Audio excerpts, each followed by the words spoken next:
This is the first state. This lesson centers on Nashville explosion confirms judgment on America for 400 years of slavery. On your screen is an image of the aftermath of the explosion in Nashville on December 25th, 2020. Okay, so we're going to get right into this lesson. So here is an image of the Strong's Concordance. This book contains the definition of every word in the King James Bible, Old and New Testament, and this book will be my guide and aid in helping carry forward this lesson. So as we move along, as I increase the screen, you can see the word said, to say or speak, utter. Now, I will divert your attention to the top left-hand corner of the screen. That's where my biblical verses will be, so you can keep track and follow me. Now, the first chapter that I will read from the book of Genesis, chapter 1, verse 3. And God said, "Let there be light," and there was light. From here I will go to the book of John, chapter 8, verse 12. Then spake Jesus again unto them, saying, I am the light of the world. He that followeth me shall not walk in darkness, but shall have the light of life. Now, as you can see, the speaker right up here, keyword, the key is Amar. All right?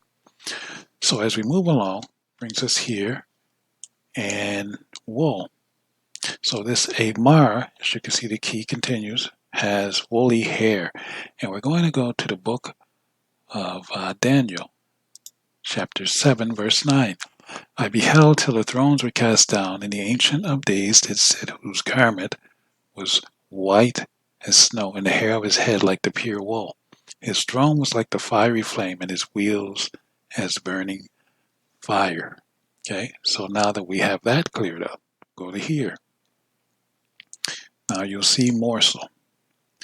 And morsel means path. Like Jesus is the way, morsel is the path. Jesus is the bread, morsel means bread. So this individual is an actual person. Okay, so we're going to go to another verse, and that will be in the book of Revelation, chapter 1, verses 12 through 14. And I turned to see the voice that spake with me. And being turned, I saw 7 golden candlesticks. In the midst of the 7 candlesticks, one like unto the Son of Man, clothed with a garment down to the foot, and girt about the paps with a golden girdle. His head and his hairs were white like wool, as white as snow, and his eyes were as a flame of fire. So, down here you see the word snow. Morsel also means snow. See? So when it says his hair was white like wool, as white as snow, it's just referring to an individual by this name. Because we all know no one in the Trinity dies, they don't age, so why would they have gray hair? Gray hair indicates that you are in the waning stages of your life. Okay? So, for those of you who are teaching that silliness, cut it out. So in the book of Proverbs, chapter 23, where are we? Let's try something else here. We're going to go to, we'll try Proverbs first. Okay, let's try the book of Proverbs. And we're going to go to, we'll go to 23, verse 8. Okay, so Proverbs chapter 23, verse 8. The morsel which thou hast eaten shalt thou vomit up and lose thy sweet words. Okay? So, as we move along now, we're going to go here to this particular print off, and we're going to go to the book of Genesis, chapter 49, verse 21. Naphtali is a hind let loose, he giveth goodly words. So the morsel which thou hast eaten shalt thou vomit up and lose thy sweet words. Okay? Naphtali is a hind let loose. He giveth goodly words. Okay, so now we key in on this word, A-M-E-R. Now, why is that? Why are you going to throw up the goodly words? Well, let's move on. A-M-E-R. A-M-E-R means America. Oh, okay. So America is written in the Bible. Okay? So the morsel which thou hast eaten shalt thou vomit up and lose thy sweet words. The word is America, the Holy Land. America is the true Holy Land.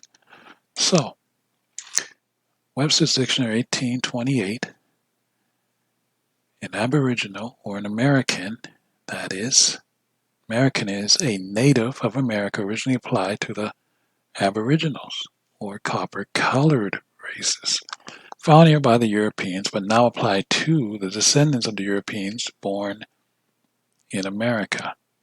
Okay, now it's starting to make sense. So, here we go. We have word copper right here. Money down here. Who was sold for money in America? Okay, the word chain. We're going to delve into another verse here. So the book of Lamentations. Lamentations chapter 3, verse 7. He hath hedged me about that I cannot get out.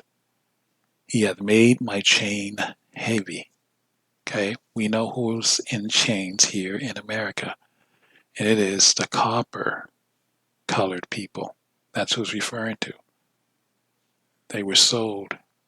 Okay. This nation made a lot of money off of these people. All right. So that's what it's referring to when it says in Proverbs chapter 23:8, the morsel which thou hast eaten shalt thou vomit up and lose thy sweet words.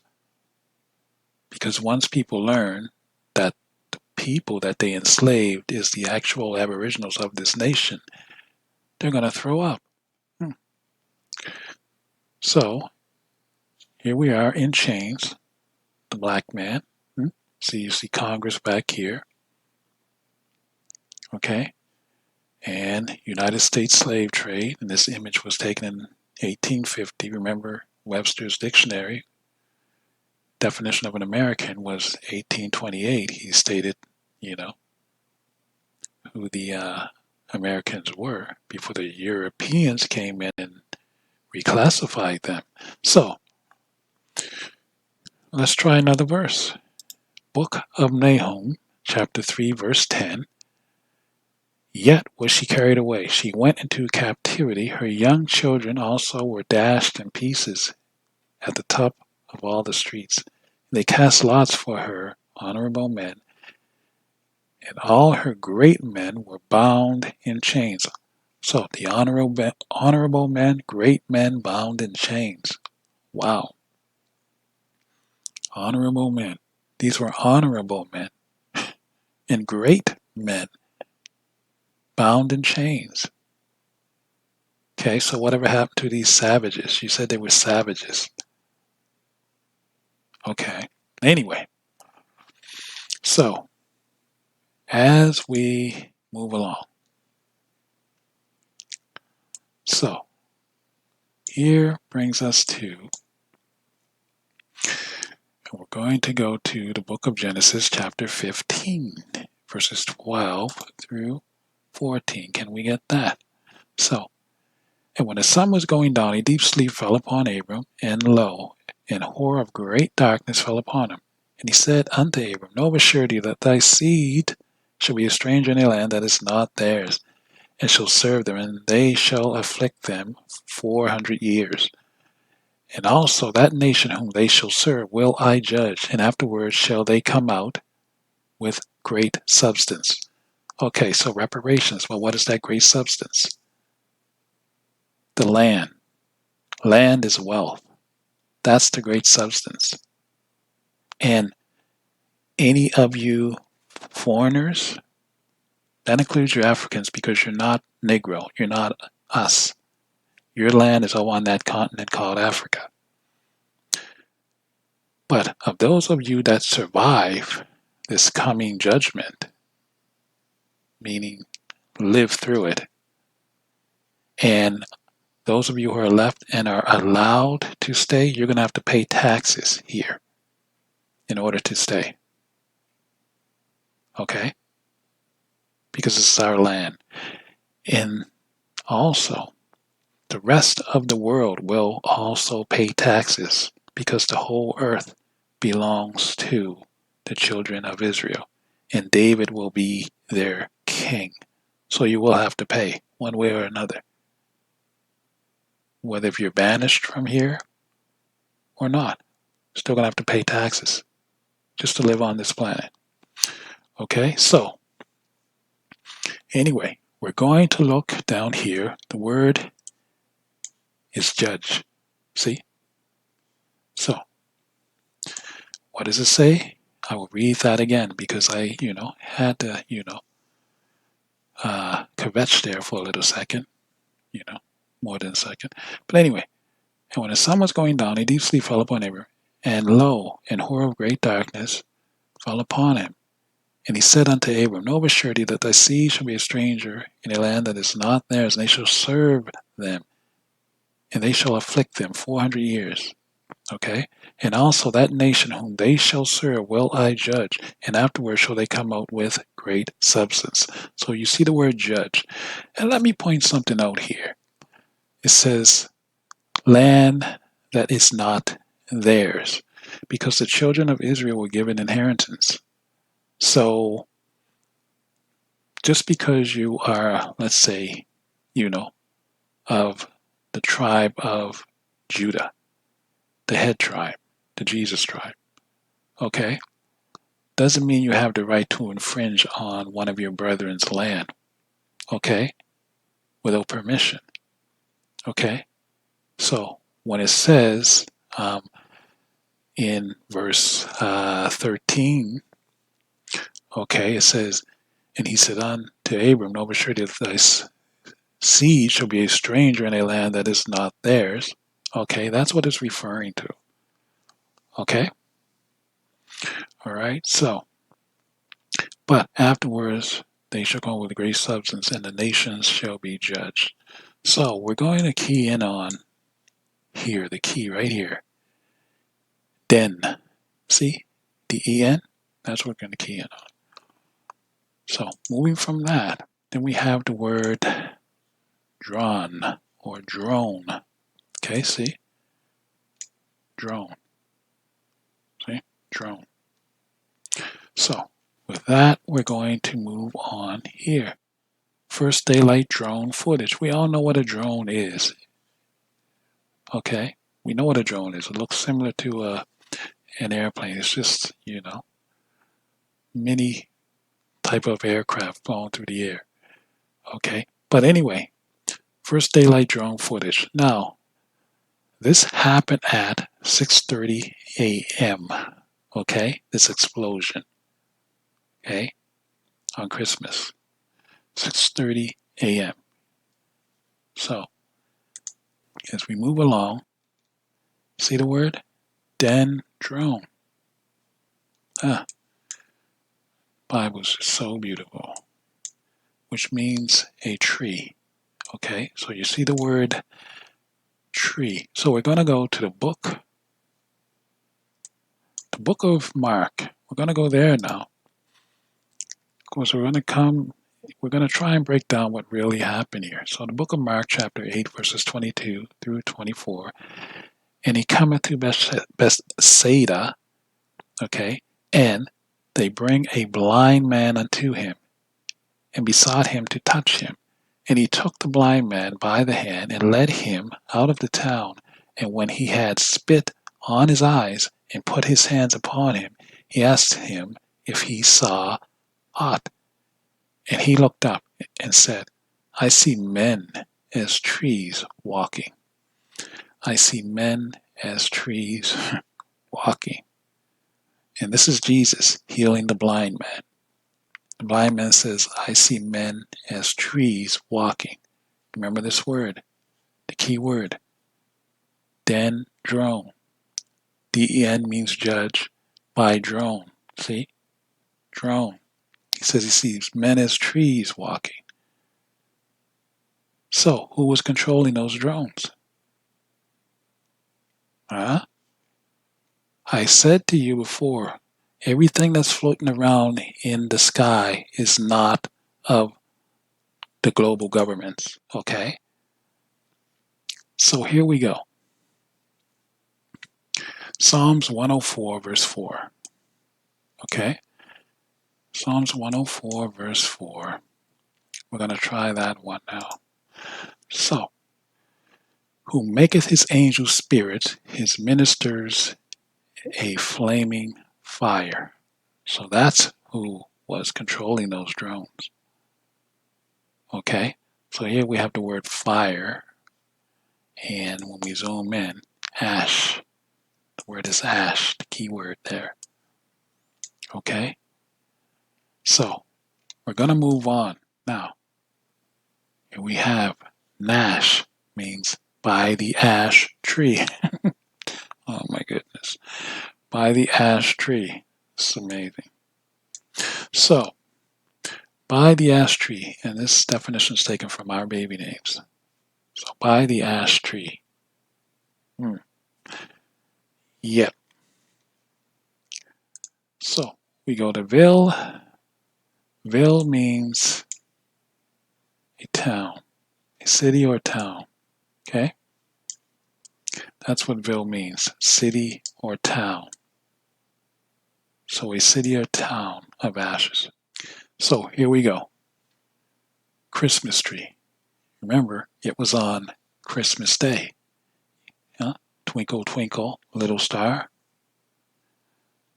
Is that how it goes? How I wonder what you are or thee are? Is that how it goes? Twinkle, twinkle, little star. Okay.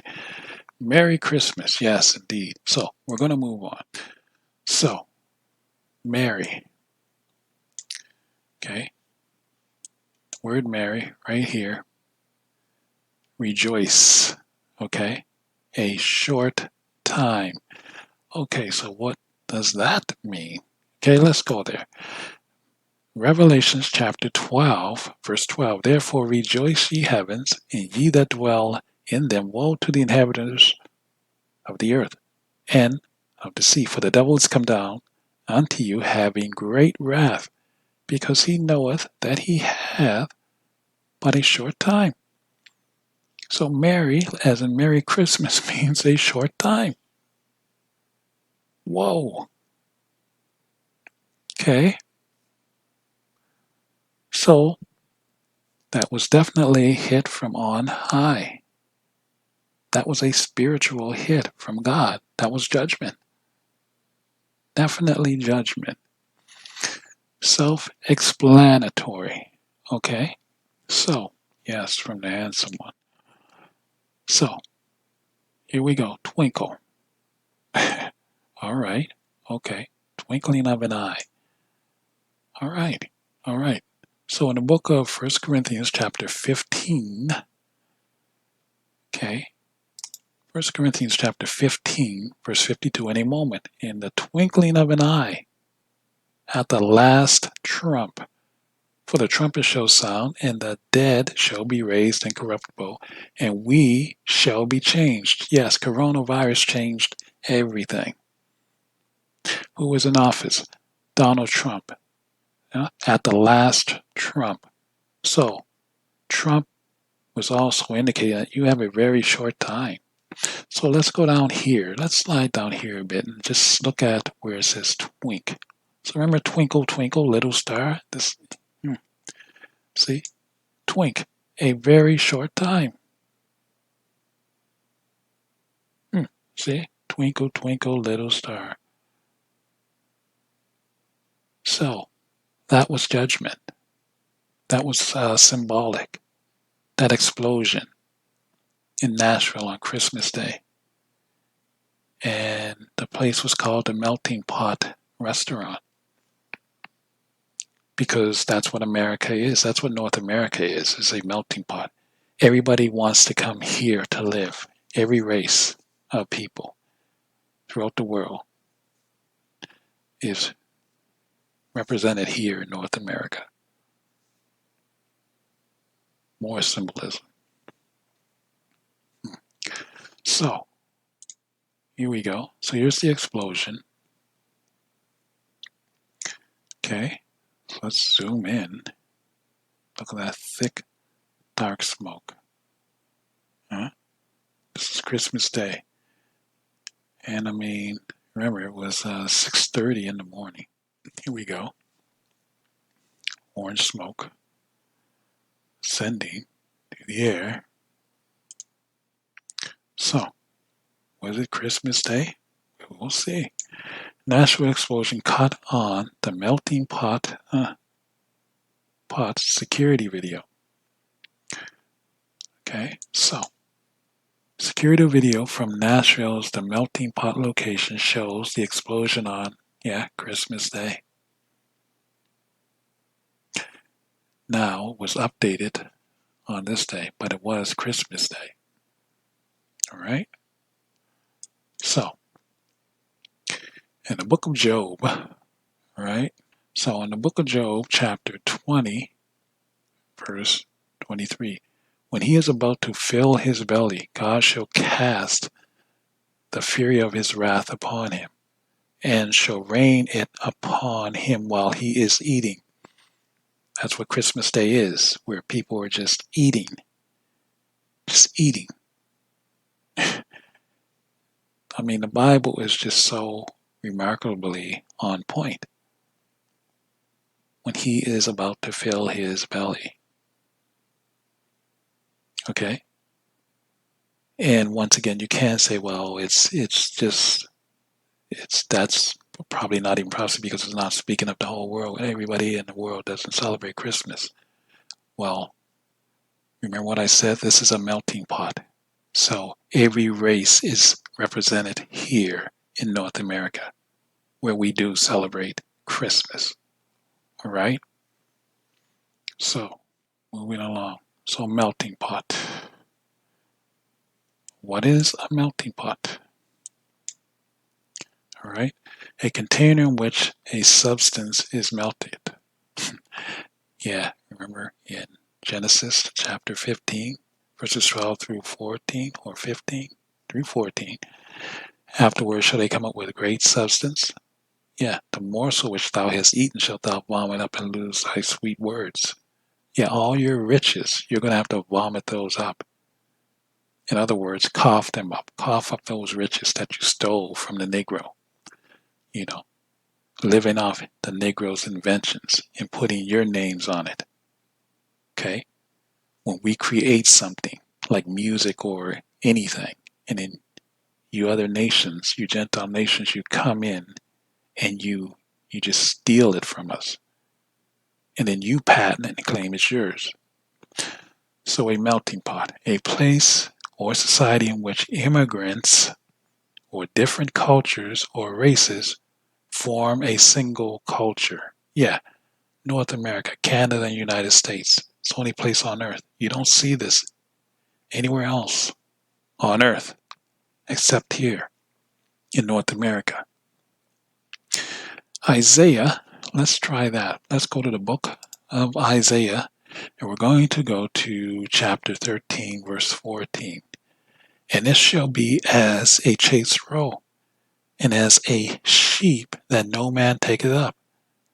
They shall every man turn to his own people, and flee every one into his own land. Okay? And that's what you're seeing now, since, the killings of the Negroes started, let's say, started maybe with Trayvon Martin, but then it got progressively worse. And then you start to see a divide in society, more so between blacks and whites, and then all the other groups sided with, the racists sided with, the white man, all the Gentiles. And once again, that includes the Africans as well, because they're not black. Okay? And they're their own, they're Gentiles. So, but every man shall go to his own land. Unfortunately, the black man and woman, they're always trying to um, ingratiate themselves and insert themselves into other people's culture and races. These people don't want you in their business, in their life, in their communities. Okay? Once this is all settled here in North America and the children of Israel reclaim their land, then start calling the shots and banishing, you know, King David starts banishing whoever he wants from North America, then you can call some shots. But keep in mind, you're not going to be above the king. All right? So, anyway, with that, this has been another lesson from the first estate. Okay? And until next time, okay, I like to keep my lessons rather succinct.